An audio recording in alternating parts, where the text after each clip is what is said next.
All right, so first pick in the draft, not the first pick in the draft, but with the 12th pick, Anton Lundell. Oh boy, oh boy, oh boy. Okay, let's just cool the jets just a little bit. There's a few things to talk about with him and a couple of the other moves that we've made.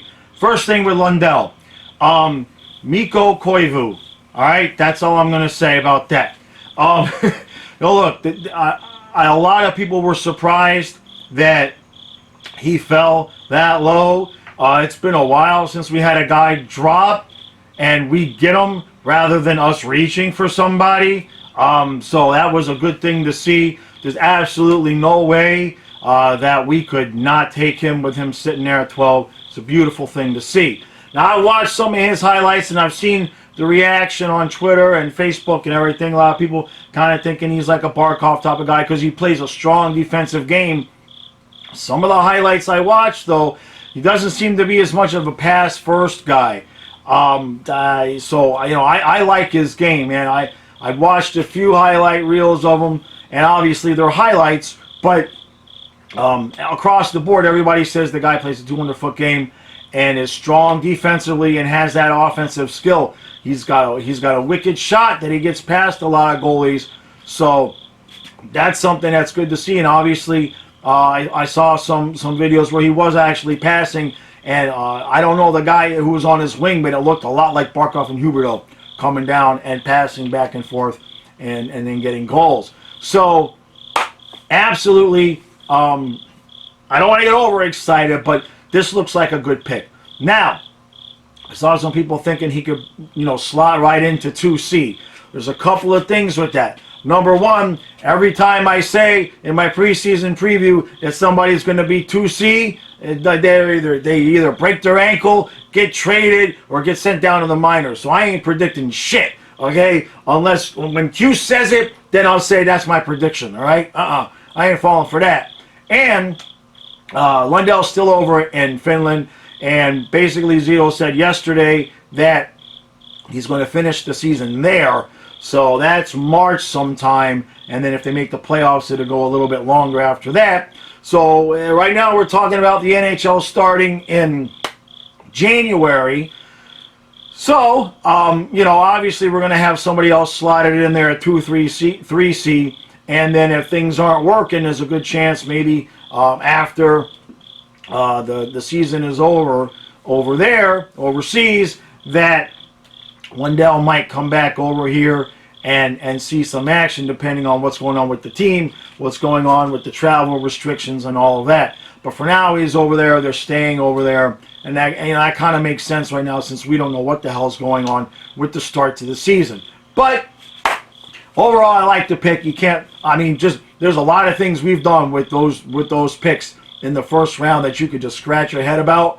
But this one, I think this one has a really good chance of working out. At worst, you've got a guy that's going to play 3C or 2C for the foreseeable future once he gets slotted in there. Now, a couple of other things, like I said, NHL said, I think it was yesterday, January 1st, is the goal for the start of the season. There's still not much information on travel and the setup and the teams or, arenas and bubbles or any of that. And I don't think there's any way any of us can know at this point. I know I saw a couple of people talk about they might put all the Canadian teams in one division so they're not traveling back and forth. But I don't know how that would work because, all the Canadian teams just going to play themselves in a round-robin tournament for 82 games.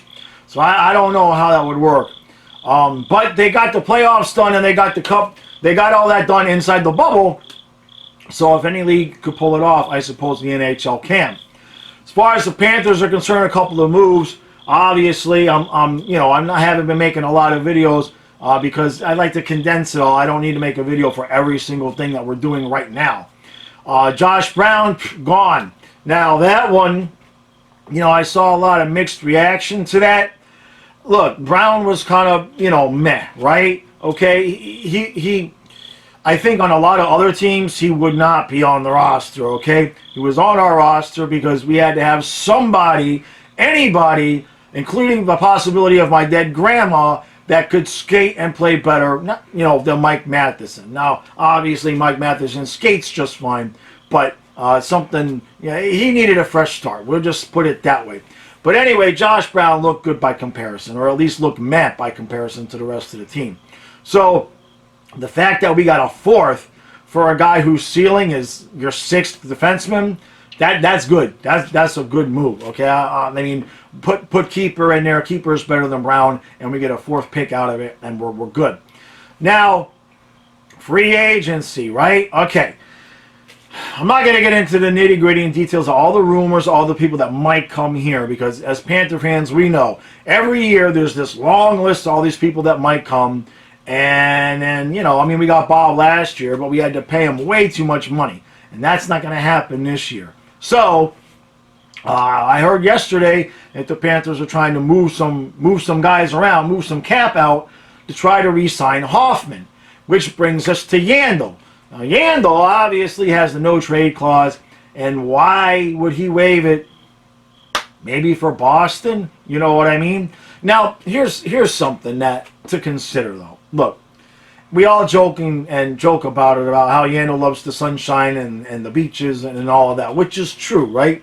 But when it comes right down to it, I think that, just on a personal, emotional level, how you're going to feel about yourself, if the team is coming to you and saying, we don't want you anymore, we want to send you somewhere else, and they want you, sometimes that, that whole thing, I like the beach thing, that's going to fall to the side, and, on a human level, the guy's going to be like, well, look, I want to go where I want it, you know what I mean?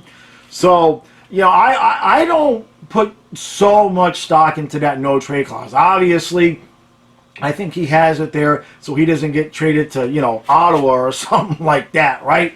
But at the same time, I think if we were able to make a deal with, an East Coast team or maybe a team out west where some sunshine, if we could swing a deal there, we might be able to clear him out, and that would give us the room to re-sign Hoffman.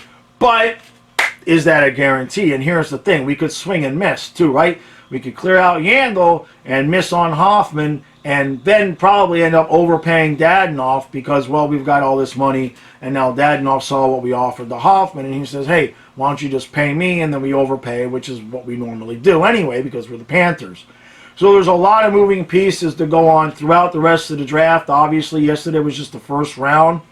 I don't want to make a prediction because whenever I make a prediction about that, the opposite happens. So, okay, so then if the opposite happens, Yandel's going to stay. That's my prediction. There's no way we're going to find a partner for him. He's going to stay, and we're going to lose Hoffman. That's my prediction. All right? So if you follow along with that, then you know what we're hoping for. So, all right, that was enough today. I wanted to keep it short. I'm working on a video for this channel that is, it's a surprise. But it's going to take me a couple of weeks because it's a lot of editing, a lot of things that are going to go into it. So I'm probably going to be on at the end of the draft. Obviously, we make any free agent moves. If anybody, Hoffman, that's the whole thing, man. For that whole move there, we've got to re-sign him somehow, someway. We cannot afford to lose those goals and be thinking about the playoffs whatsoever. We just can't. So, all right. Thank you all for watching, and I will see you again in a couple of days.